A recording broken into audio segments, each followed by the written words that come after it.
शांति। ओम शांति दीदी जी। ओम शांति एवरीवन। ओम शांति। पिछले सप्ताह गीता ज्ञान सीरीज के अंतर्गत वर्क लाइफ बैलेंस का सेशन था और अभी इसी सीरीज के अंतर्गत गीता ज्ञान सीरीज को आगे बढ़ाते हुए नवरात्रि का महत्व पर दीदी जी प्रकाश डालेंगे। दीदी जी ने पिछले सप्ताह कर्म योग के बारे में बताया कि कर्म योग के बारे में गीता में क्या लिखा है। नवरात्रि का रहस्य भी आज दीदी जी हमें बताएंगे। दीदी जी आपका दिल से स्वागत है। इसे तो आपका परिचय जितना दिया जाए उतना ही कम है, लेकिन कुछ चंद पंक्तियां आपके परिचय में। स्वागत करते हैं पुष्पों से, स्वागत करते हैं पुष्पों से प्यारी पुष्पा दीदी जी हम आपका। स्वागत करते हैं पुष्पों से प्यारी पुष्पा दीदी जी आपका।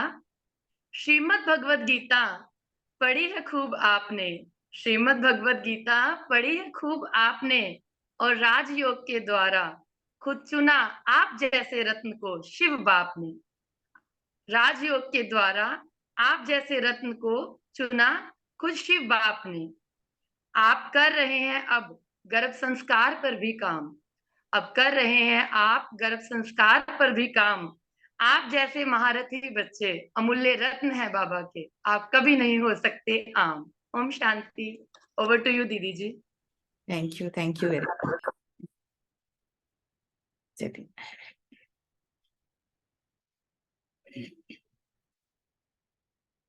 सभी का बहुत बहुत स्वागत है। आज हम वर्तमान समय के अनुसार, क्योंकि नवरात्रि आने वाली है, तो उसके कुछ रहस्यों को हम कुछ गुह्य रहस्यों को जानेंगे। वैसे आप सब भी जानते होंगे कि 3 संप्रदाय होते हैं। एक होता है शैव संप्रदाय, जो कि शिव और शंकर को मानते हैं, और दूसरा जो संप्रदाय होता है वो होता है वैष्णव संप्रदाय, जो विष्णु को मानते हैं। और तीसरा जो होता है वो शाक्त संप्रदाय, जो शक्ति को मानते हैं। तो अब वर्तमान समय के अनुसार, चूंकि परिवर्तन का समय है और शक्तियों का रोल ज्यादा है, इसलिए शक्तियों का महत्व दिन पर दिन बढ़ता जा रहा है।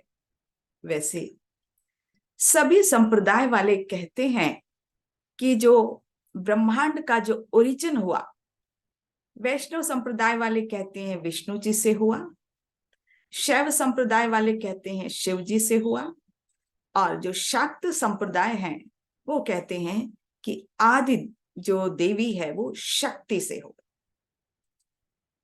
तो वास्तव में आज हम कुछ रहस्यों को जानेंगे कि इतना महत्व क्यों है। जैसे भगवत गीता में भी 14वें अध्याय में ये लिखा हुआ है कि परमात्मा आकर बीज की स्थापना करता है मां के गर्भ में, और इस तरह से नव निर्माण होता है। तो कुछ इस तरह के रहस्यों को हम आज सुनते हैं।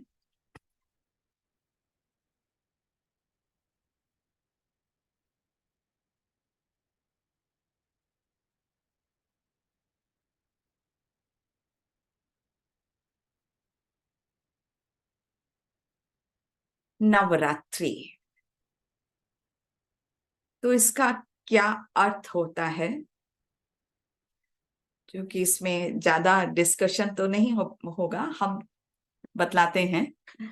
तो नव, एक तो नई चेतना। तो ये समय ऐसा है जब नई चेतना जागृत होती है, और यही एक त्योहार है जिसे कि वर्ष में 2 बार मनाया जाता है। एक तो मार्च अप्रैल के बीच में, और दूसरा सितंबर अक्टूबर के बीच में। तो इसका साइंटिफिक रीजन भी है और आध्यात्मिक रीजन भी है। साइंटिफिक तो ये है कि एक तो परिवर्तन का समय है, मौसम परिवर्तन होता है, तो उसके कारण जो वायरस, बैक्टीरिया, ये सब भी काफी बढ़ जाते हैं। तो अगर फिजिकली उमंग उत्साह रहे, इमोशनली उमंग उत्साह रहे, एक एनर्जी का प्रवाह रहे, तो भी हम इन इन्फेक्शन से काफी बचे हुए रहते हैं और मौसम का प्रभाव भी हमारे ऊपर कम पड़ता है। अब ये तो वैज्ञानिक रीजन हुआ। अब साइंटिफिक क्या है कि देवियों का महत्व इस समय ज्यादा है, क्योंकि जैसे कहा कि आदि शक्ति ने इस संसार के नव निर्माण को में बहुत ज्यादा मदद किया। तो वो आदि शक्तियों की यादगार 2 बार मनाई जाती है, और कोई भी ऐसा त्योहार नहीं होता जो 2 बार मनाया जाए और इतना लंबे समय, 9 दिन तक मनाया जाए। 9 दिन तक सभी में कितना उमंग उत्साह रहता है। तो चलिए हम इनके कुछ रहस्यों को जानते हैं। और सबसे पहले तो जैसे नवरात्रि का त्योहार आता है, तो अभी इसको शारदीय नवरात्रि कहते हैं। इसका महत्व ज्यादा होता है। और सबसे पहले कलश रखा जाता है। तो कलश का क्या महत्व होता है? वैसे जो भी कभी भी पूजा अर्चना जो की जाती है, किसी भी बाकी भी त्योहार में, तो कलश ही रखा जाता है। और यहाँ तो स्टार्टिंग 15 तारीख से स्टार्ट हो रहा है, 23 तारीख तक होगा, क्योंकि 24 तारीख को तो दशहरा है। तो कलश कुछ माइथोलॉजिकल भी है और कुछ आध्यात्मिक है। तो माइथोलॉजिकल तो बड़ी ही अजीब सी स्टोरी है जो पुराणों में लिखी हुई है। तो जरा हम कुछ सेकंड्स में उसको भी बतला देते हैं कि जो शिव पार्वती के, ऐसे कहा जाता कि 2 बेटे थे। एक तो श्री गणेश जी थे, दूसरे कार्तिकेय थे। तो शिव जी ने कहा कि आपको दोनों को कहा, कार्तिकेय को और गणेश जी को, कि आप सारी पृथ्वी का चक्कर लगाकर आओ।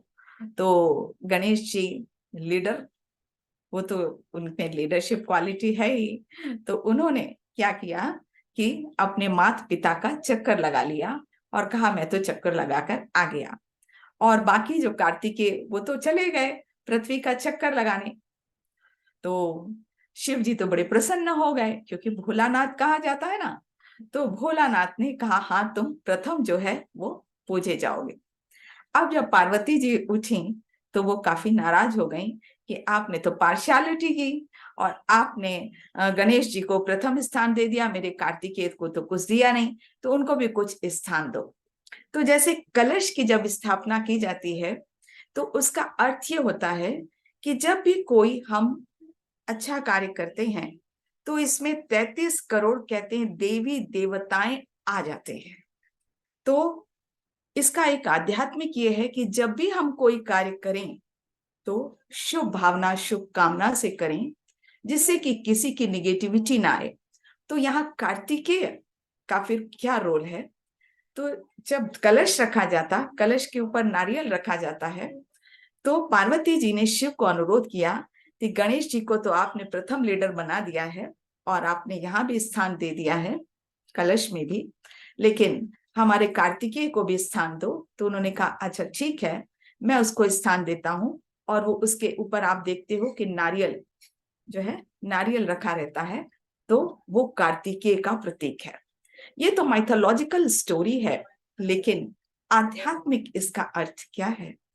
आध्यात्मिक अर्थ ये है कि स्वयं परमात्मा शिव आकर ज्ञान का कलश माताओं को देते हैं।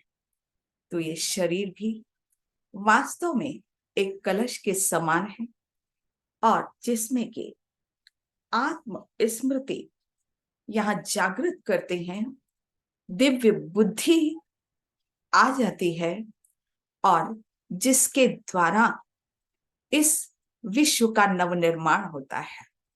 तो भगवान ने नारी शक्ति को जो आगे किया, उसके बुद्धि रूपी जो नेत्र खोला, और ज्ञान कलश कहें, ज्ञान का कलश माताओं को दिया। इसीलिए जब भी कोई कथा होती है तो हमेशा कन्याएं कलश लेकर चलती हैं। तो ये आध्यात्मिक महत्व है कि भगवान स्वयं नारी शक्ति को आगे कर रहा है। तो हम अभी जो भी सेशन सुनेंगे उसको ऐसा समझकर सुनेंगे कि हम अखंड ज्योति को जलाकर बैठे हैं, क्योंकि नवरात्रि में इस अखंड ज्योति का भी महत्व होता है। तो कुछ समय के लिए हम बाकी सभी बातों से अपना बुद्धियोग हटाकर कुछ ऐसी बातें आज के सेशन से लेंगे जो हमारे जीवन में बहुत उपयोगी हो। तो जो 9 दिन नवरात्रि होते हैं उसके भी एक माइथोलॉजिकल स्टोरी है और उसका एक दूसरा महत्व भी है। तो माइथोलॉजिकल स्टोरीज तो सभी ने सुनी होगी कि जब महिषासुर जैसे राक्षस के रूप में दिखाया हुआ है कि जो महिषासुर रहता है वो राक्षस, वो बहुत ज्यादा शिव की आराधना करके बहुत ज्यादा अहंकारी हो जाता है और सभी देवी देवताओं को परेशान करने लगता है। तब फिर सारे देवी देवता एकत्रित होते हैं, नारी शक्ति एक दिव्य शक्ति को उत्पन्न करते हैं और अपनी अपनी सारी शक्तियां दे देते हैं, जिससे कि 9 दिन तक युद्ध होता है और 9 दिन में फिर दुर्गा माँ ही नारी शक्ति या दिव्य शक्ति का नाम लेते हैं और वो फिर महिषासुर का विनाश कर देती है, उसको समाप्त कर देती है। इसीलिए माइथोलॉजिकल कहा जाता है कि 9 दिन मनाया जाता है। इसका एक महत्व ये है, जैसे अभी आपने गर्भ संस्कार की बात की, कि जो बच्चा होता है जब वो माँ के गर्भ में 9 मास रहता है, तो माँ का कितना बड़ा रोल है कि माँ एक व्यक्तित्व का विकास करती है, एक नया जो बीज है उसको एक विकास करके इस संसार में लाती है, जिसमें 9 मास लगते हैं। तो वो प्रतीक के रूप में 9 दिन उसकी आराधना की जाती है। तो ये भी इस संसार में, क्योंकि नव निर्माण के लिए नए नए जो है व्यक्तित्व चाहिए, ऐसा दिव्य व्यक्तित्व चाहिए, तो उसके लिए नारी का बहुत बड़ा रोल है। तो ये इसीलिए 9 दिन भी मनाया जाता है। तो नव मतलब नव चेतना, और रात्रि का क्या अर्थ है? रात्रि अर्थात वैसे जैसे शिवरात्रि कही जाती है, तो यहाँ रात्रि अज्ञान अंधकार का प्रतीक है। तो इस अज्ञान अंधकार में परमात्मा शिव नारी शक्ति के द्वारा इस संसार में प्रकाश लाते हैं, ज्ञान का प्रकाश, और जिससे युग परिवर्तन होता है। तो जो 9 दिन होते हैं उसमें 3 दिन दुर्गा के माने जाते हैं, 3 दिन, फिर उसके बाद लक्ष्मी और उसके बाद सरस्वती। तो पहले दुर्गा अर्थात हमें शक्ति चाहिए, शक्ति चाहिए। तो पहले दिन शक्ति की आराधना की जाती है। जब दृष्टिकोण शक्ति का जागरण आता है, उसके बाद ज्ञान समा जाता है।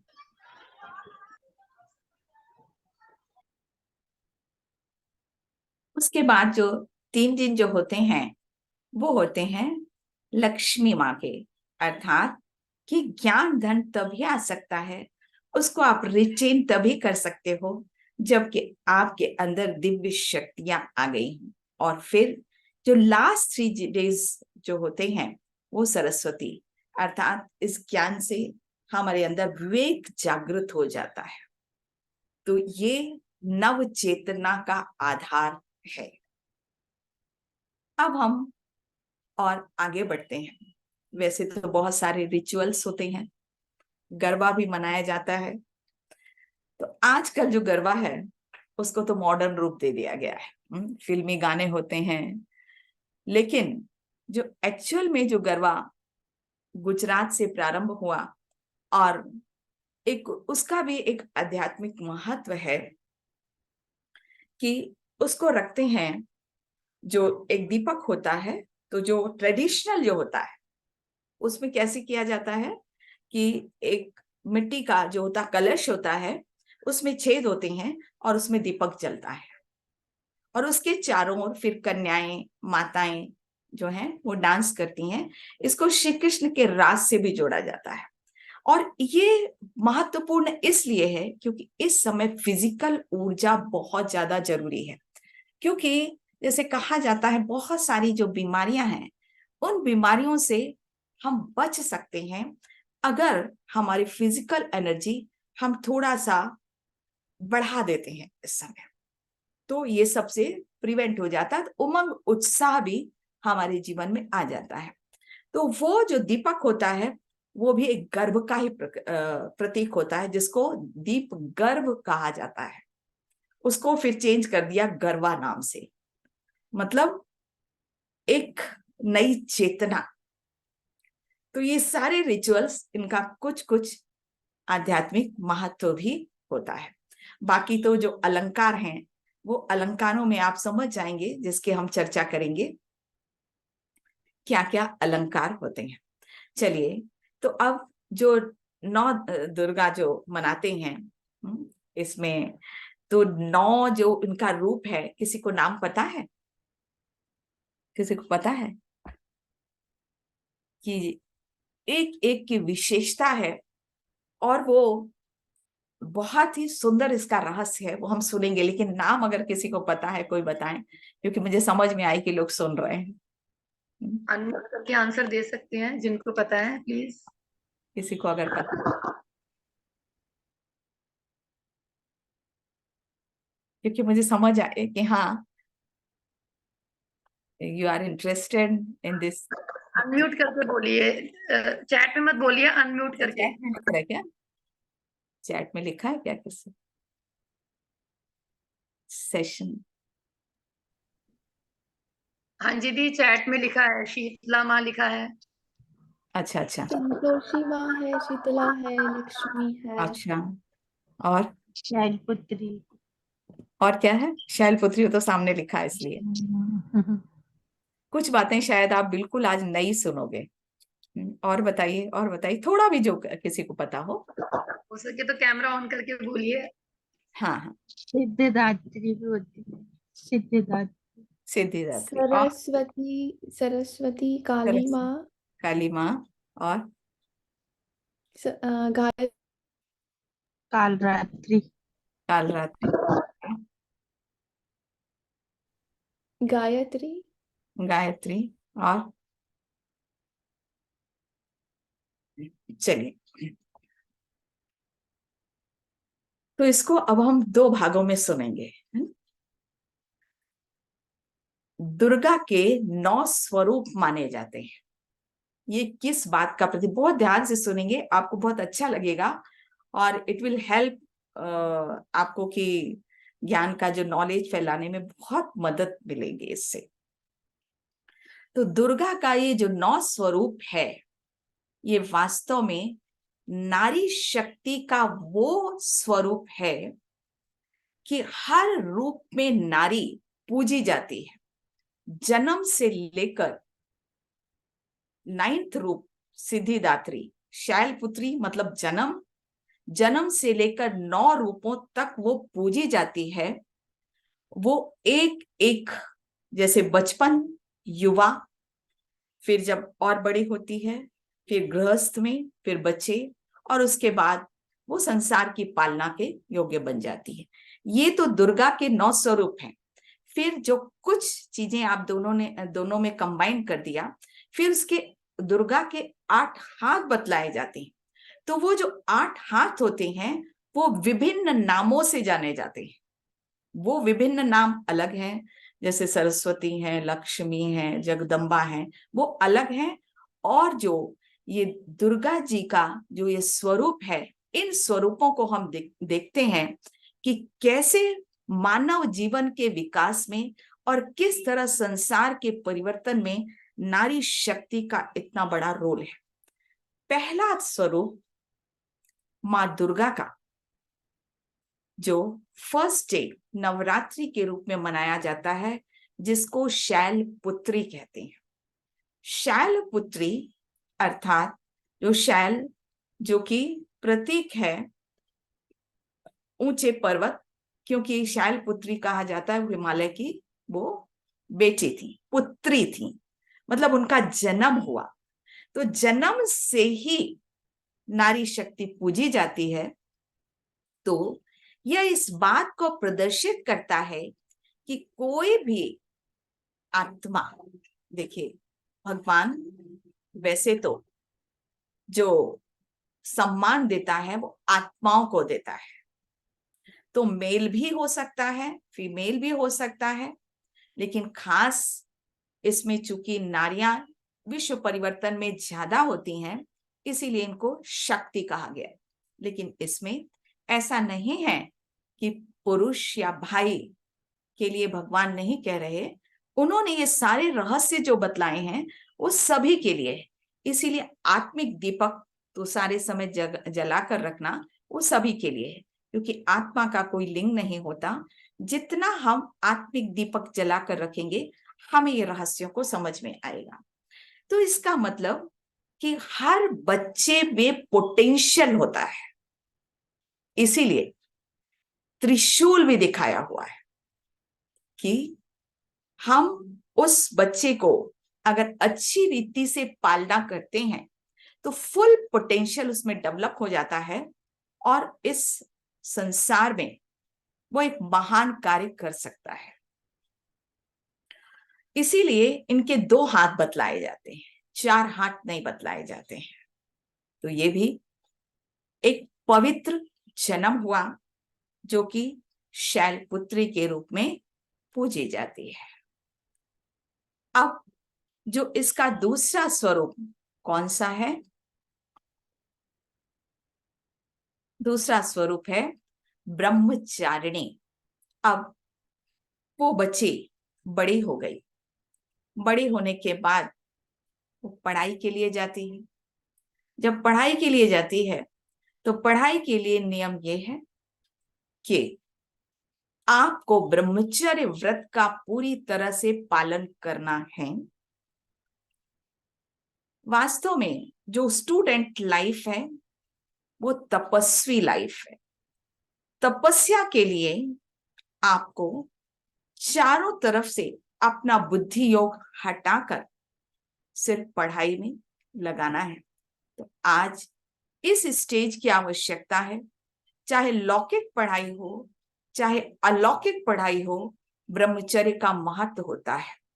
और चूंकि विश्व परिवर्तन के कार्य में यह अलौकिक पढ़ाई ही काम आने वाली है, अर्थात जब तक ब्रह्मचर्य व्रत का पालन नहीं है तब तक कोई भी पढ़ाई नहीं पढ़ी जा सकती।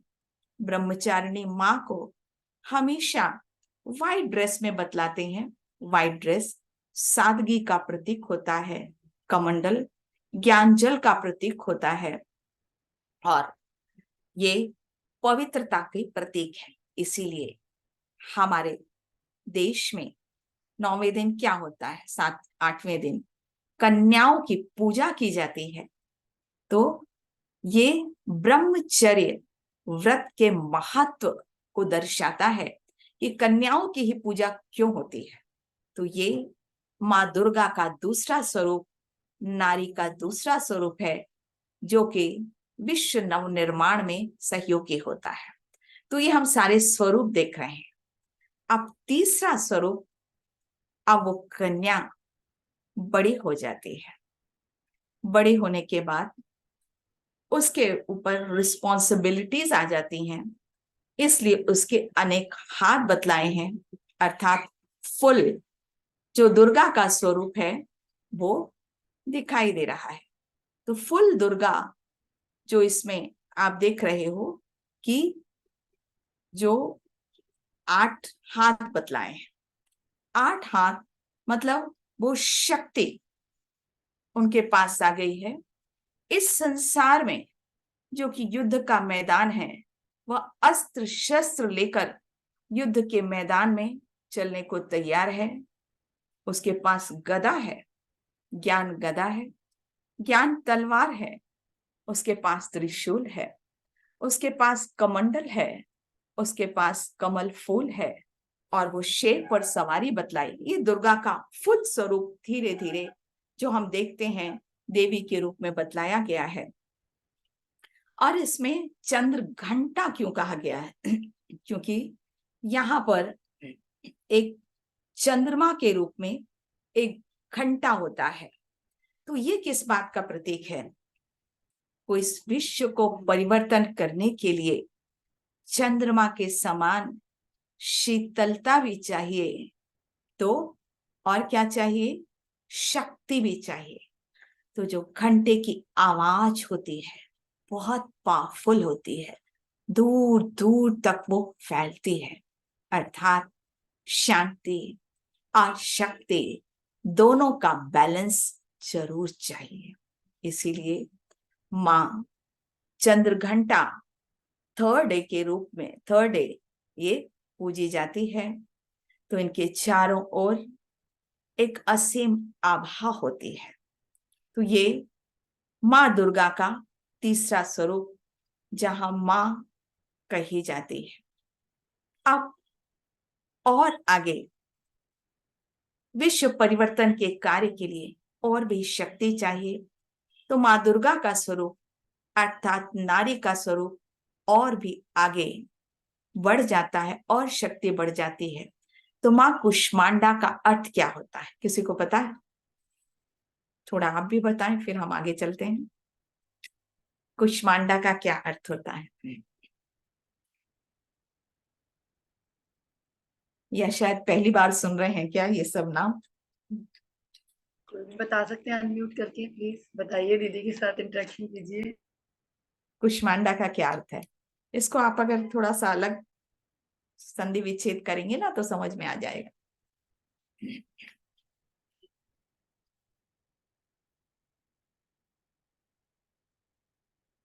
कुष्मांडा मतलब लास्ट का देखो तो अंडा और ऊष्मा है ना, तो मतलब अपनी ऊष्मा के द्वारा इस ब्रह्मांड को जो एनर्जी देती है।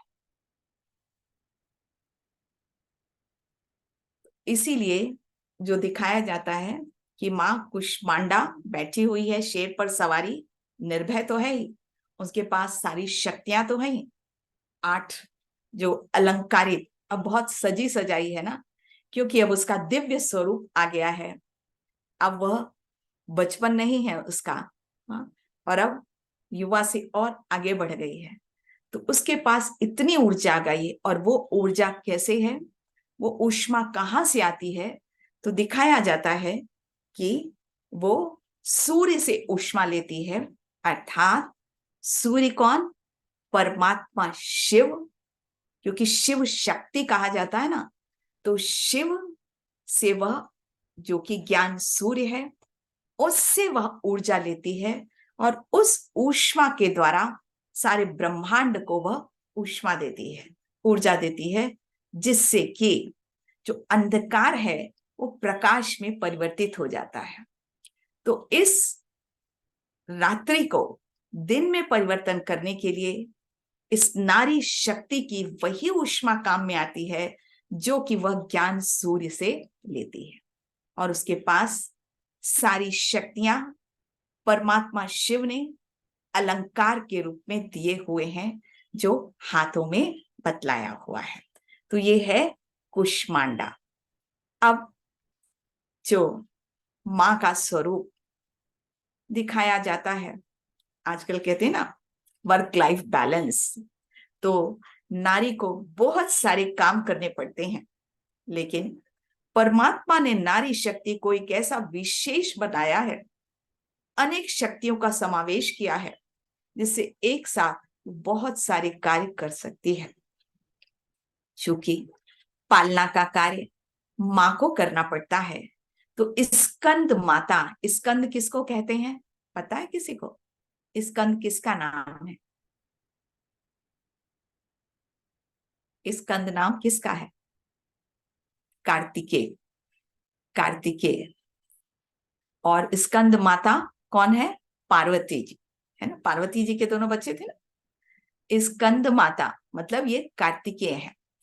तो ये जो आपको दृश्य दिख रहा है, इसमें आप देख रहे हो कमल फूल है। कमल फूल का क्या अर्थ होता है कि घर गृहस्थ में रहते हुए मां ऐसे बच्चे की पालना करती है जिससे उसका बहुमुखी विकास होता है। तो ये आज की नारी के लिए एक शिक्षा भी है कि आप शिव शक्ति बने, अर्थात एक बच्चे की लौकिक नहीं मोह के द्वारा पालना ना करें, अलौकिक पालना करें, जिससे उसके अंदर जो पोटेंशियल है वो बाहर आ सके। इसीलिए इनके बहुत सारे मुख बतलाए गए हैं कार्तिकेय के। तो एक हाथ में कार्तिकेय को मां ने लिया हुआ है, दूसरे हाथ में आप देख रहे हो कि कमल का फूल है, और एक हाथ अभयदान, अर्थात कि सिर्फ अपने बच्चे की ही पालना नहीं कर रही है, सारा संसार उसकी पालना से फायदा उठा रहा है। और मां निर्भय तो है ही, शक्ति है, तो अपने बच्चे को भी शक्तिशाली बना रही है। तो ऐसी शक्ति स्वयं परमात्मा से प्राप्त करती है, और उसके अंदर चारों तरफ पवित्रता का ताज है। ये 5th डे स्कंद माता के रूप में, ये दुर्गा का 5वां स्वरूप या नारी का 5वां स्वरूप। तो आप देखते हैं जैसे जैसे एज बढ़ती जाती है, हर स्वरूप को पूजा जाता है।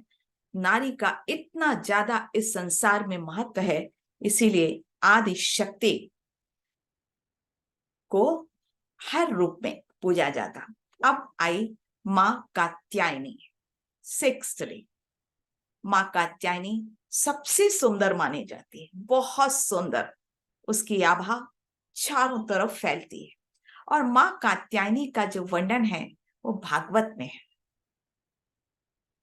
अगर सुना हो किसी ने तो बता सकते हैं किस बारे में इसका वर्णन है मां कात्यायनी का?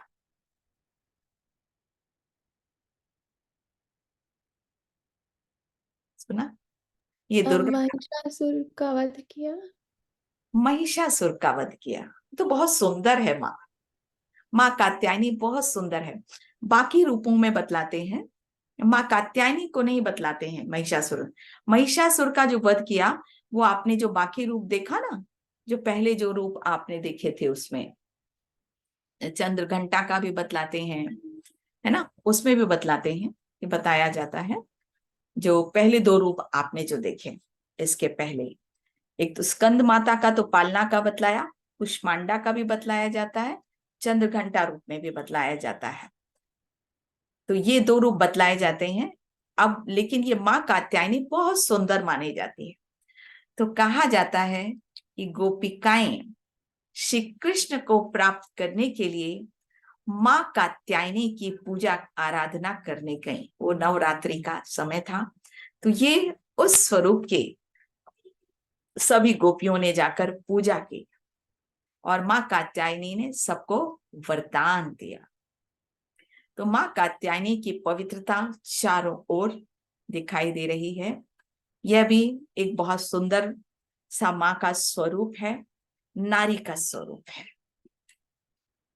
और सवारी तो सबकी सिंह बतलाई है, अर्थात जो भी नारी तभी परिवर्तन कर सकती है जब उसका आंतरिक सुंदरता हो, निर्भय हो।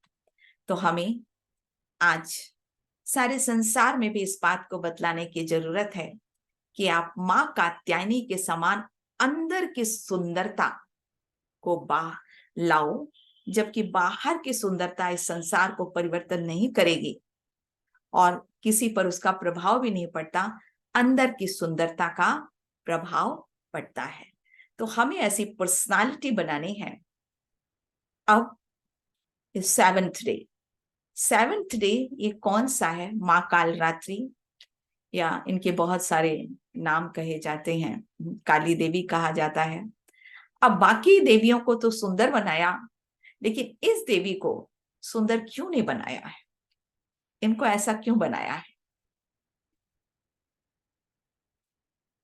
और माँ काली को मुंड के रूप में बताया जाता कि जो नर मुंड की माला पहने हुए है, तो ये किस बात का प्रतीक है? किस बात का प्रतीक है? देखिए, चलिए सुन ही लेते हैं, है ना। एक तो जब परमात्मा शिव को याद करते हैं, तो शिव को याद करते करते कुछ जो अंदर की निगेटिविटी होती है, वो निगेटिविटी वो बाहर आती है, इसीलिए इसको काले रूप में भी बतलाया है। तो ये माँ कालरात्रि अर्थात अपने ही पहले नारी आसुरी संस्कारों को तपस्या के द्वारा नष्ट करती है, और उस आसुरी संस्कार को एक एक जो विकार हैं वो नरमुंड के रूप में बतलाए। कोई ऐसा नहीं है कि बाहर किसी को कोई मारता है, पहले तो अपने ही संस्कारों को चेंज करना पड़ता है कि इस अंधकार भरी दुनिया में जहां चारों तरफ विकार का प्रभाव है, तो कोई भी आत्मा के अंदर ये विकार हैं, तो उन विकारों को मारना तो पहले वो निकलता है, इसलिए उसको काले रूप में बतलाया है। मतलब अपने विकारों के अगेंस्ट वह रौद्र रूप धारण करती है, जिससे कि सारे जो विकार हैं वो समाप्त हो जाते हैं। उसके पास ज्ञान खड्ग है, तो ज्योति भी है, और साथ ही वो इसमें जरूर राक्षस का जो सिर पकड़ा हुआ है, तो कहते हैं कि जो वो ब्लड निकलता था वो उसको पी जाती थी पहले ही, नहीं तो एक से अनेक राक्षस पैदा हो जाते थे। अर्थात जो मूल बीज है वो कोई भी विकार का, उसको वो पहले ही समाप्त कर देना, नहीं तो एक भी विकार आया उसे मल्टीप्लाई हो जाते हैं, बहुत सारे पैदा हो जाते हैं। तो हमें ये इस रूप को भी अपने संस्कारों के प्रति और दूसरों के आसुरी वृत्तियों के प्रति यूज करना है। ये नारी का ये स्वरूप है मां काली का। अब गौरी, अब जब संस्कार बदल गए, हाँ, हमने रौद्र रूप से अपने संस्कारों को समाप्त कर दिया शिव की शक्ति के द्वारा, तो अब कौन सा स्वरूप, बहुत सुंदर सा स्वरूप आ गया, और वो स्वरूप कौन सा है? माँ गौरी। काले के बाद गोरे बन गए, है ना। मतलब अंदर से भी सुंदर, बाहर से भी सुंदर, और उनके हाथ में डमरू बतलाया जाता है। मतलब अब हमारे विचार इतने सुंदर हो जाते हैं कि विचारों का प्रकंपन, वाणी का प्रकंपन सारे संसार में फैलता है, और दूर दूर तक आसुरी वृत्तियां समाप्त हो जाती हैं। इस तरह से कलयुग सतयुग में चेंज होगा। तो ये एक शिव शक्ति की महानता के रूप है कि कैसे अपने तपस्या करके ये सारे स्वरूप में वो गौरी का स्वरूप आ जाता है। बैल ये पृथ्वी का ही स्वरूप माना जाता है कि अब पृथ्वी परिवर्तित हो जाती है, ये मां पार्वती का ही स्वरूप माना जाता है। तो अभयदान तो दिखाया ही है, जब इतना सुंदर स्वरूप हो जाता है तो मां सिर्फ देती है, इसीलिए तो भक्त आकर कहते हैं मां मुझ पर दया करो, रहम करो। तो मां शब्दों से भी देती है, संकल्पों से भी देती है, कर्मों से भी देती है। तो ये दिव्य स्वरूप आज हर नारी को इमर्ज करने की जरूरत है, और जिसने इमर्ज किया है उन शिव शक्तियों की आज मानव समाज आराधना कर रहा है। और तब उसके बाद उसका फुल स्वरूप सिद्धिदात्री के रूप में 9th डे बतलाया जाता है। तो इसमें जो चारों अलंकार जो विष्णु को दिए जाते हैं वही अलंकार दिखलाया गया है। स्वदर्शन चक्र, गदा, कमल फूल और शंखनाद करना। अर्थात अब ये फुल स्वरूप स्वदर्शन चक्र अर्थात कि अपनी आसुरी वृत्तियों को समाप्त करके अब नया ज्ञान, नई ज्योति कि मैं आत्मा पावरफुल और वो सारे युगों के दर्शन करती है अपने स्वरूप का, अपने पावरफुल स्वरूप का, स्व का दर्शन करती है। तो पर दर्शन नहीं करती है, स्वदर्शन करती है और इस स्वदर्शन के द्वारा माया का गला काट देती है, स्वयं का भी दूसरों का भी। ज्ञान गदा, गदा को ऊपर की ओर बतलाया है। ऊपर विजय का प्रतीक होता है कि अब इसके द्वारा हम इस संसार रूपी युद्ध क्षेत्र में कितनी भी विकराल परिस्थिति आ जाए, हम उस पर विजय प्राप्त करते हैं। और फिर शंखनाद करना, इस संसार को सुनाना। शंखनाद बहुत ही पवित्र माना जाता है, जिसकी आवाज दूर दूर तक जाती है। अर्थात इस शंखनाद के द्वारा सारे संसार का उद्धार होता है और शिव की शक्ति से हमने तो सिद्धि प्राप्त की ही, दूसरे भी उस सिद्धि को प्राप्त करने लगते हैं। अर्थात हम इस संसार में जो भी चाहते हैं, एक संकल्प ही उसके सिद्ध होने लगते, एक एक संकल्प वो सिद्ध होते हैं, एक भी व्यर्थ संकल्प नहीं होता। तो ये सक्सेस मंत्र भी है कि अगर आपको जीवन में सिद्धि प्राप्त करनी है, सफलता प्राप्त करनी है, तो जो दुर्गा के जो 9 स्वरूप बतलाए हैं वो अपने जीवन में धारण करो। आपके जीवन में सफलता का आह्वान अपने आप ही आ जाएगा। जो आपके संबंध संपर्क में आएंगे उनको भी सिद्धि मिलेगी। तो इसके लिए संन्यास की आवश्यकता नहीं है, इसीलिए देवी को कमल के फूल के ऊपर बतलाया है। इतनी हल्की हो जाती है वो कि कमल के ऊपर कोई बैठेगा तो क्या होगा, तो कमल फूल के ऊपर बैठकर हम सिर्फ अपने संकल्पों के द्वारा हम कल्याण करते हैं। अर्थात कोई हमें घर गृहस्थ छोड़ने की आवश्यकता नहीं है, लेकिन यहाँ ही हम डबल लाइट, तो लाइट का ताज भी मिल जाता है। अगर किरिलियन फोटोग्राफी से ऐसी देवी अर्थात ऐसी उच्च स्थिति वाली शक्ति नारी का अगर फोटो लिया जाए तो चारों तरफ वाइट वाइट ऑरा मिलता है। जिसको कहते हैं कि उनका सॉफ्टवेयर इतना पावरफुल है, तो शरीर इस समय भले कैसे भी हो लेकिन वो तेज चारों तरफ दिखाई देता है। तो परमात्मा ने जो शिव शक्ति बनाया है उसका ये 9 स्वरूप है। तो ये 9 स्वरूप तो समझ गए ना। अब ये जो 8 जो नाम ले रहे थे अब हम उसके बारे में भी जाने, है ना। तो ये सारे नाम तो क्लियर हो गए ना, दुर्गा का ही ये स्वरूप है। अब दुर्गा के अब दूसरा भाग है, क्योंकि लोग सब मिला देते हैं। अब मिलाना नहीं है, बिल्कुल क्लियर है ना, कि दुर्गा का 9 स्वरूप पूजा जाता है। हर जगह आप देखते हो, कहीं काली बनाते हैं, कहीं, है ना, लेकिन दुर्गा का महिषासुर वाला स्वरूप बनाया जाता है ज्यादा। तो वो जो बीच के 2-3 स्वरूप हैं उनका चित्र है। स्कंद माता भी कहीं कहीं बनाई जाती है। हाँ, तो पार्वती का वो पालना का स्वरूप है कि किस तरह से बच्चे की पालना करना चाहिए। मतलब बहुत सारी इससे हमें शक्तियों का पता चलता है कि किस तरह अगर हमें विश्व परिवर्तन करना है तो इस तरह से हमें जीवन जीना पड़ेगा। तो चलिए अब हम आगे चलते हैं।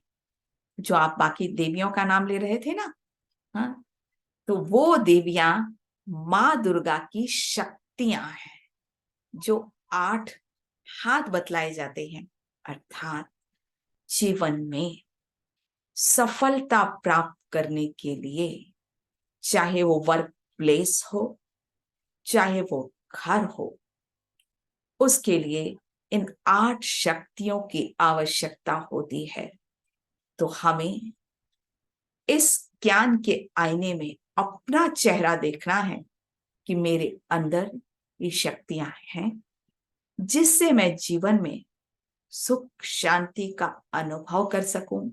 जहां भी काम कर रही हूं, चाहे मैं प्रोफेशन में हूं, उस प्रोफेशन में भी अगर मेरे अंदर ये 8 पावर्स हैं तो मैं सफलता प्राप्त करूंगी। इसीलिए मां दुर्गा को ये 8 पावर्स 8 हाथ के रूप में बतलाई जाती है। तो चलिए, और उनको भी एक एक देवी का नाम दे दिया गया है। तो कौन से शक्तियों की आवश्यकता होती है और उसको किस देवी का नाम दिया गया है? भगवत गीता, जो कि एक अद्भुत शास्त्र है, उसमें हमने जैसे पिछली बार चर्चा की थी, स्थित प्रज्ञ स्थिति अर्थात सफलता। तो स्थित प्रज्ञ स्थिति की भाषा क्या होती है? वो हमने सुना था कि वो सदा संतुष्ट रहता है। दूसरी बात कि स्थित प्रज्ञ स्थिति अर्थात जो सफल व्यक्ति होता है वो बैठता कैसे है, क्योंकि सफलता एक दिन में नहीं आती, लेकिन उसकी कुछ ना कुछ आदतें ऐसी होती हैं जो कि सफलता को खींचती हैं। और उसके लिए भगवत गीता में बहुत सुंदर उदाहरण दिया हुआ है कछुए का। जैसे कछुआ अपने इंद्रियों को समेट लेता है, इसी प्रकार जो स्थित प्रज्ञ व्यक्ति होता है वो भी अपने इंद्रियां अर्थात उसका जो स्थूल कर्म इंद्रियां हैं उस पर भी उसका कंट्रोल रहता है, वो व्यर्थ भी नहीं जाता। तो इसका स्वरूप मां पार्वती के रूप में बताया हुआ है।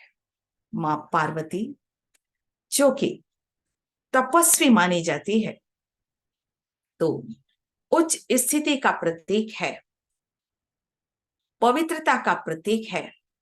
तो मां पार्वती अर्थात कछुए के समान जब भी हम तपस्या करना चाहें, तो अगर कछुए के समान हम अपने इंद्रियों को समेटते नहीं हैं तो हम तपस्या नहीं कर सकते और जीवन में सफल भी नहीं हो सकते। क्योंकि अधिकतर अगर हम अपनी एनर्जी व्यर्थ में वेस्ट करते हैं तो हमारी अंदर की शक्तियां भी जाती हैं और यहाँ अशांति बढ़ती जाती है। डिप्रेशन, एंजाइटी, ये सब का बहुत बड़ा कारण है कि हम इंद्रियों के गुलाम हो गए हैं। तो हम जब चाहें इंद्रियों को समेटें और जब चाहें हम इंद्रियों से काम करें, मां पार्वती बन जाए। यह है power to withdraw. Number 2, power to pack up, जिसको कहते हैं समेटने की शक्ति। अब समेट कौन सकता है? मां दुर्गा का स्वरूप। जब तक हमारे जीवन में प्योरिटी नहीं, तब तक इंद्रियां बाहर की ओर भागती है और हम जो चाहे वो नहीं कर सकते, सफल नहीं हो सकते, क्योंकि समेटना बहुत ज्यादा आवश्यक है। तो मां वैष्णवी, और आज सबसे ज्यादा पूजा, सबसे ज्यादा भीड़ कौन से मंदिर में रहती है? अभी भी जो ये सीजन चल रहा है, सबसे ज्यादा कौन से मंदिर में रहती है? वैष्णो माता। वैष्णो माता, अर्थात पवित्रता का कितना ज्यादा महत्व है। तो जीवन में अगर सफल होना है तो अपने इंद्रियों को कंट्रोल करना ही पड़ेगा, तभी हम किसी भी कार्य में एकाग्र हो सकते हैं। व्यर्थ को छोड़ना ही पड़ेगा। पास्ट इज पास्ट, पास्ट की बातों को भूलना ही पड़ेगा। प्रेजेंट में हमें फोकस करना पड़ेगा। अगर व्यर्थ की बातों को हम लेकर चलते हैं तो यहाँ इम्प्योरिटी बढ़ती जाती है, क्योंकि संसार में चारों तरफ व्यर्थ ही व्यर्थ समाया है। इसलिए मुझे माँ वैष्णवी जैसा बनना है, तभी मैं जीवन क्षेत्र में सफल हो सकती हूँ और दूसरों को वरदान दे सकती हूँ। तो वरदान तीसरा स्वरूप अर्थात सहन शक्ति।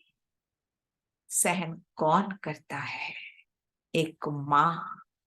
तो जब मेरे अंदर पवित्रता जागृत हो जाती है, वो माँ भाव जागृत हो जाता है, मैं सारे संसार की पालना करने लगती हूँ। और इसीलिए माँ जगदम्बा को की बहुत ज्यादा पूजा होती है, क्योंकि उसके अंदर पालना की शक्ति है। तो किसी भी कार्य में सफल होने के लिए सहन शक्ति बहुत आवश्यक है। पिछली बार भी हमने इस टॉलरेंस पावर के बारे में बात की थी कि जो टॉलरेंस पावर होता है उसमें और सप्रेशन में अंतर होता है। जिसके अंदर टॉलरेंस पावर होती है वो अपने संकल्पों को समेट सकता है, बुद्धि को एकाग्र कर सकता है, सारे संसार के लिए रहम की भावना होती है। लेकिन जो सप्रेशन होता है उसका मतलब कि वह मुख से तो नहीं बोलता है, लेकिन अंदर संकल्पों की भीड़ रहती है। लेकिन जिसके अंदर टॉलरेंस पावर है उसे मालूम है मैं माँ हूं और माँ को बच्चे का सहन करना पड़ता है। तो इसीलिए हम सबको जगदम्बा बनना है, सारे संसार की पालना करना है, निर्भय भी रहना है। और ये सारे जो अलंकार हमको वैसे ही भगवान ने दे रखे हैं। अब जीवन में सफल होने के लिए ये जो चौथा स्वरूप पावर टू एकोमोडेट, जिसको कहते हैं समाने की शक्ति, कौन समझ सकता है? माँ ही तो समझ सकती है ना। जब माँ ने टॉलरेट कर लिया, सब कुछ सहन कर लिया, क्यों किया? क्योंकि उसकी सारी प्राप्तियां, स्थित प्रज्ञ का हमने सुना था ना, सारी प्राप्तियां पहली निशानी है कि जो संतुष्ट रहता है। किससे? वह शिव से शक्ति लेकर सारी प्राप्तियों का अनुभव करता है। तो वो हर आत्मा की कमी कमजोरी को समा लेता है, एक्सेप्ट कर लेता है।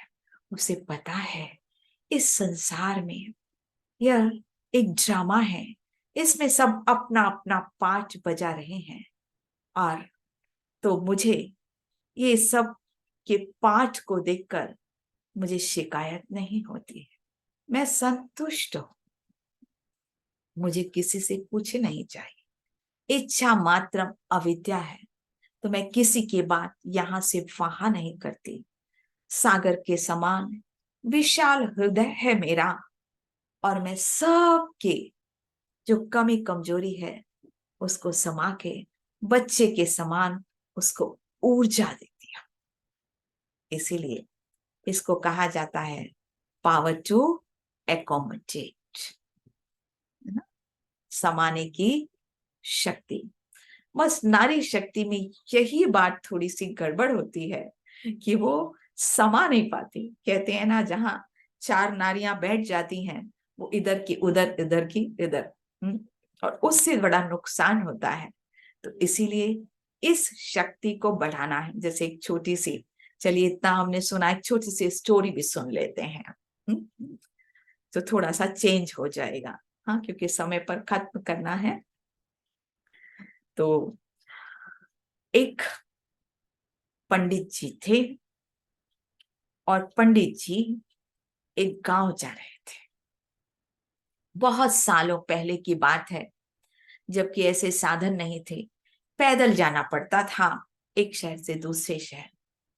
तो उनकी पत्नी ने खाना बनाया, और खाना बनाने के बाद कहा कि आपका रख दिया है, अब आपके 4 दिन के लिए रख दिया है, पूरा रास्ते के लिए। तो पंडित जी ने कहा ठीक है। अब वो गए, तो रास्ते में क्या हुआ, रास्ते में उनको थक गए थोड़े से, तो वो पेड़ के नीचे बैठ गए। अब जब पेड़ के नीचे बैठ गए तो फिर बैठे कि अब मुझे भूख लग रही है, अब बैठता हूँ, थोड़ा आराम करता हूँ, और आराम करने के बाद फिर थोड़ा भोजन करो। अब जैसे ही उन्होंने भोजन खोला तो खोला ही था तो वहां कहीं जो बगुले का जो पंख था वो उड़ रहा था और आके उनके भोजन में चला। अब वो सारा भोजन गंदगी में और अशुद्ध हो गया। अब 4 दिन का रास्ता था, अब वो क्या करते। तो फिर वो उन्होंने खाना बंद किया और कहा कि अब मैं वापस जाता हूँ, बाद में दोबारा फिर आऊंगा, क्योंकि अभी तो यहाँ 1 दिन क्रॉस किया है, 3 दिन बाकी है, तो अब 2-3 दिन ठहर कर फिर आऊंगा। तो वो गए सॉरी। अब वो गए वो वहां पर वापस। तो उनकी पत्नी ने बोला क्या हुआ। बोले कुछ नहीं, मैंने सोचा कि अब बाद में जाऊंगा। तो उनकी पत्नी ने कहा नहीं, ऐसे तो आप वापस नहीं आते। लेकिन उनको पंडित जी को पता था मेरी पत्नी को मैं कुछ कहूंगा वो बात का बतंगड़ बना देगी, चारों तरफ फैला देती है, इसलिए ना कहो तो ज्यादा अच्छा है। तो फिर उसने कहा कि नहीं नहीं कुछ नहीं। तो पत्नी तो पीछे पड़ गई। बोले अच्छा क्या करूं। जब जा रहा था ना तो ये बगुले का जो पंख है वो आ गया तो मुझे वापस आना पड़ा। तो पति ने कहा अच्छा कोई बात नहीं, इसमें कौन सी कहने की बात है और इसमें आप क्यों डर रहे थे। अब वो पत्नी गई, कुएं में सब लोग पानी भर रहे थे। अब वो पता चला कि पंडित जी वापस आ गए। तो सब उसकी जो सहेलियां थी, क्यों वापस आ गए, क्या हुआ, पीछे पड़ गई। अब वो ऐसा पीछे पड़ गई तो बोले नहीं कुछ नहीं कुछ नहीं। उसको था कि पति ने मना किया, बोलना नहीं कुछ। तो उसने बोला, बताया उसने कि ऐसा था, अपनी सहेली को बताया, एक ने दूसरे दूसरे। अब वो धीरे धीरे बात बदलती गई। जो बगुले के पंख की जगह वो बगुला आ गया। एक ने जब दूसरे से कहा, फिर दूसरे ने अपने पति से कहा, एक मिनट बैटरी।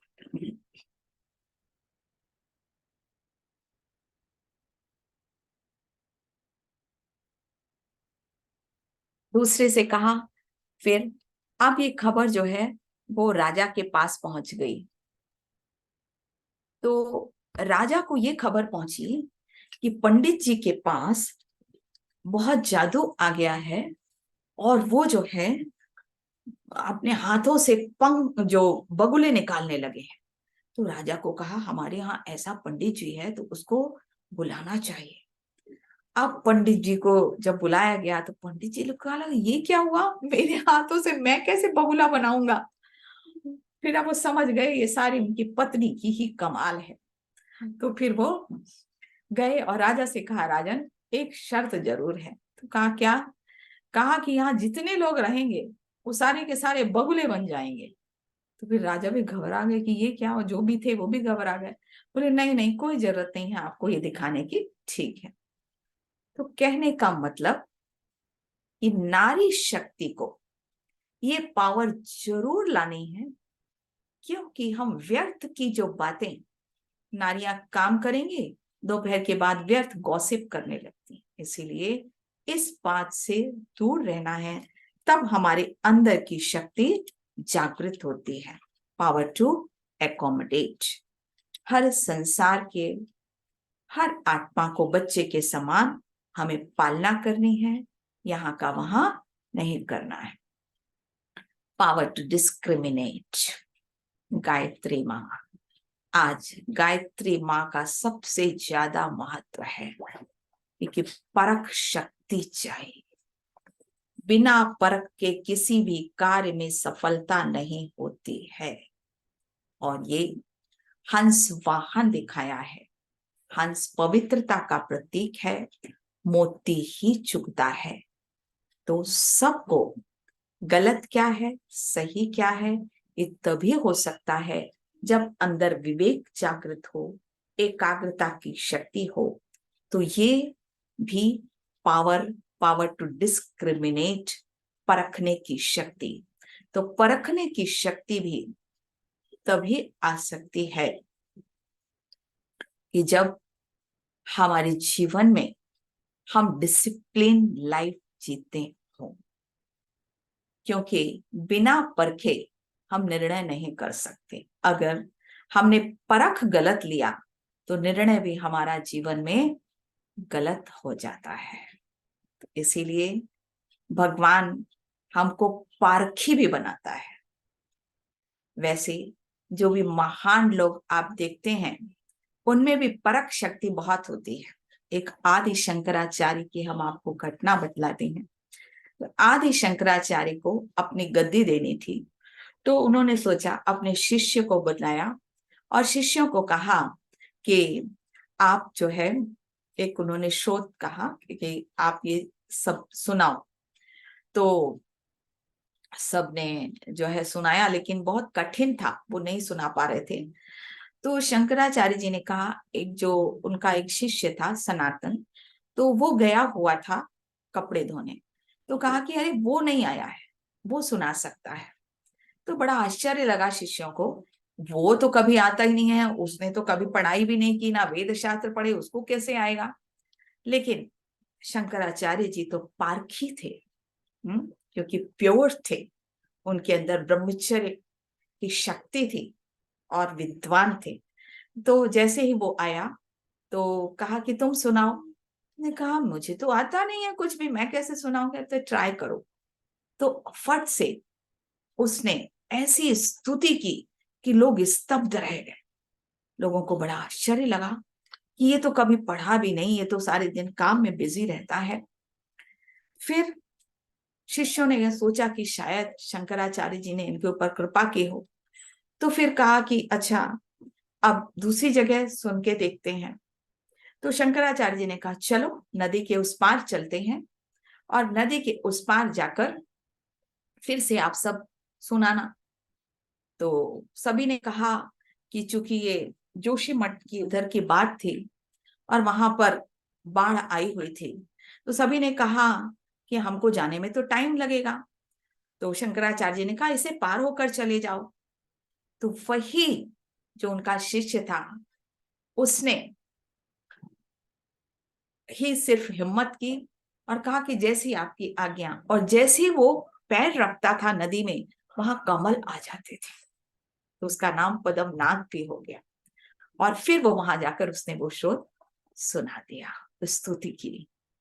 तो इसीलिए परख शक्ति जैसे बड़े बड़े सन्यासियों में होती है, उसी प्रकार गायत्री माँ का सबसे ज्यादा महत्व है। ये नारी शक्ति का वो स्वरूप है जो कि हर आत्मा को परख लेती है। ये आसुरी वृत्ति वाला है कि दैवी वृत्ति वाला है, और उस तरह से उसको वो वरदान देती है। क्योंकि आज इस मटेरियलिस्टिक वर्ल्ड में परखना बहुत ज्यादा जरूरी है, क्योंकि आर्टिफिशियलिटी भी बहुत ज्यादा आ गई है। तो इस पावर से नारी की रक्षा भी होती है और नारी नवनिर्माण भी करती है। और परख शक्ति के बाद देवी सरस्वती माँ, ये है पावर टू जज, डिसीजन, निर्णय शक्ति। तो ये निर्णय शक्ति हमारे जीवन में आ जाती है। फिर वह निर्णय हमारा खुद का होता है, हमारी खुद की वीणा होती है, और हमारा यह संगीत सारे संसार में पहुंचता है। और यही पावर नवनिर्माण करती है, क्योंकि भगवान ने जो हमें ज्ञान दिया वो एक वीणा के रूप में, संगीत के रूप में सारे संसार में फैलने लगता है। और पावर टू फेस, जब विरोध भी होता है तो भी हम उसको सह लेते हैं, और हमारे जो आसुरी संस्कार बाहर आते हैं उनके प्रति भी हमारी जो हमने काल रात्रि रूप देखा था वो हमारा ये स्वरूप इमर्ज हो जाता है। और फिर लास्ट स्वरूप power to cooperate, Lakshmi, leadership qualities. ये जो अंतिम जो अष्ट शक्ति का जो स्वरूप है, काम, clear vision, cheerful, creative, carefree, ये माँ है। और ये सारी जो बातें थी पांडवों में थी, तो ये पांडवों के लिए भी है। पांडव लीडर हैं, कौरवों के पास ये नहीं होता है। तो यही लक्ष्मी भविष्य में भी राज्य करेगी, अभी भी राज्य करेगी। तो ऐसा सुंदर संसार और ऐसे अष्ट शक्तियां जो देवियों के रूप में बतलाई जाती हैं। तो आज हमने सुना नौ दुर्गा का जो 9 स्वरूप और ये अष्ट शक्तियां तो कहीं कहीं इन रूपों में बतलाया जाता है। तो शायद कुछ बातें आपने पहली बार आज सुनी हो, क्योंकि मिक्स कर देते हैं। 9 दुर्गा का स्वरूप अलग है और ये अष्ट शक्तियां जिसको देवी के रूप में बतलाई जाती हैं वो एक एक हमारी शक्तियां हैं। और अगर किसी को क्वेश्चन हो तो पूछें, फिर हम 5 मिनट मेडिटेशन करेंगे, है ना? पूछ सकते हैं। शांति, कोई भी क्वेश्चन पूछना चाहते हैं तो प्लीज अनम्यूट करके पूछ लीजिए। दीदी जी, आपने बहुत ही रिफाइंड तरीके से इतना सुंदर बताया। सच में हमने भी ये पहली बार सुना और सब नोट डाउन किया है। और बहुत ही अच्छा अलंकार अलग और देवी के जो स्वरूप है, बहुत ज्यादा ये हमारे लिए बहुत आज अमूल्य रहा। बहुत थैंक यू दीदी जी। प्लीज कोई क्वेश्चन पूछना चाहते हैं तो प्लीज पूछिए।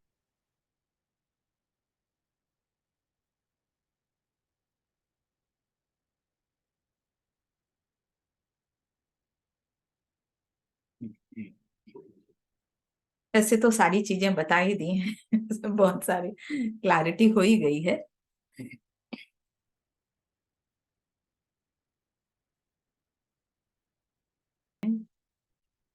अपनी शक्तियों का आह्वान करने 5 मिनट के लिए, ठीक है?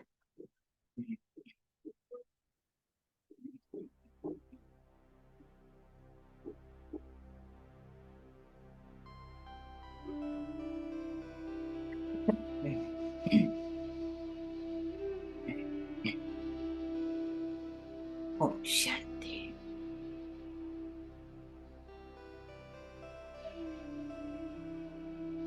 चारों तरफ से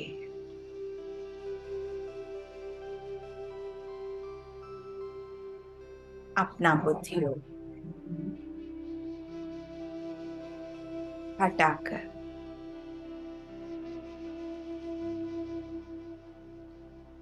स्वयं की ओर ले आते हैं।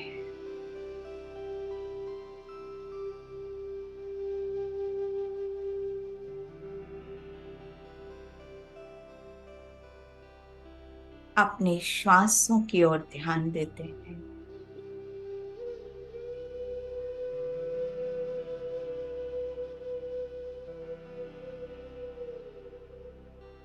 गहरी श्वासें लीजिए।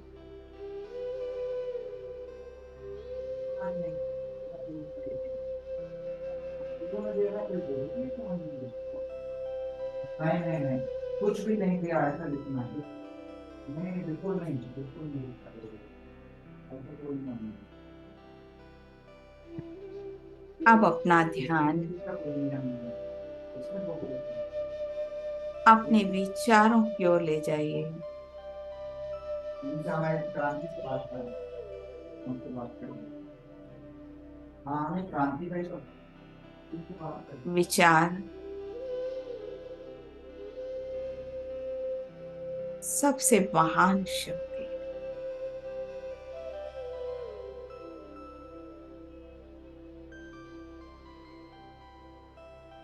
मैं शक्तिशाली संकल्पों की रचयिता शिव शक्ति हूँ। पूरा पानी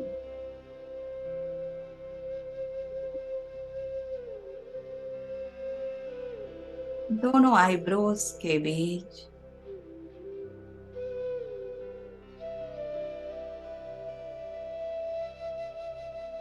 चमक रही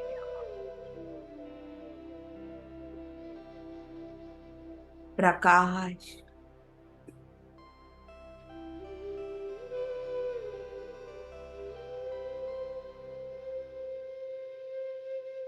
देह से अलग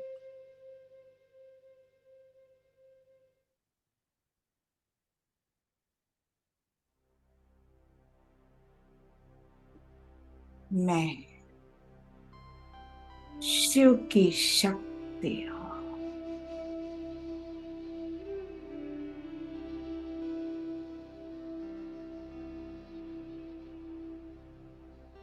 परमात्मा शिव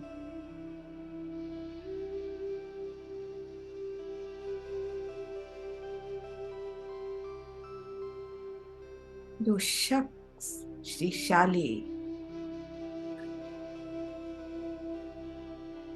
ज्ञान सूर्य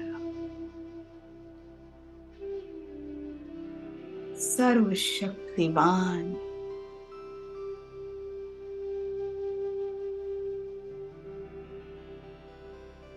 मेरे सर्व संबंधी है, मेरे सामने है।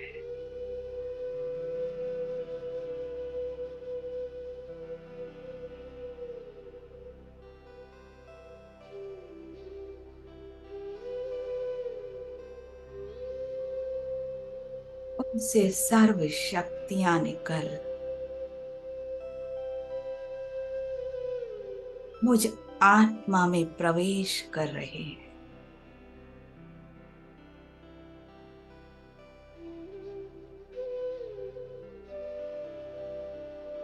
और मैं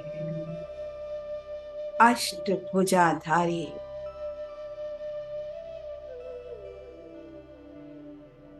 अष्ट शक्तियों से संपन्न देवी बन गई।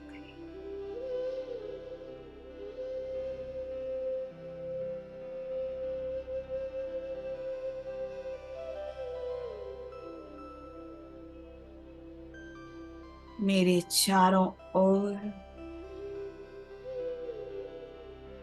एक शक्तिशाली ऑरा बन गया है।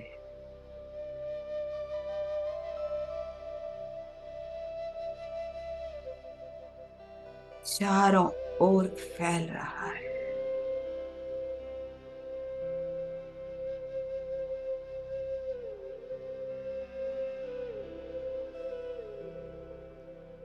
हर भक्त, हर आत्मा जो दुखी है, अशांत,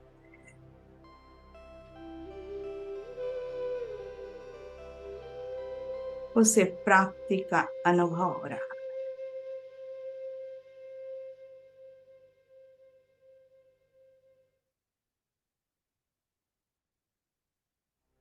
सभी स्वस्थ हो रहे हैं इस पॉजिटिव एनर्जी से।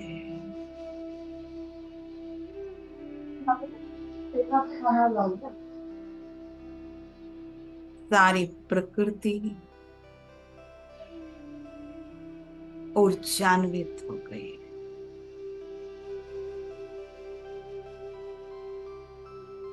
ऊष्मा से भर गई।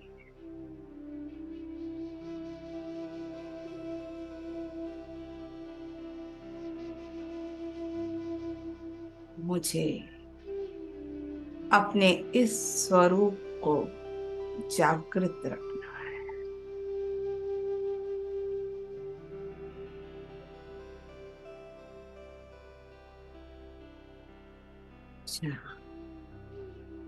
ओम शांति शांति शांति।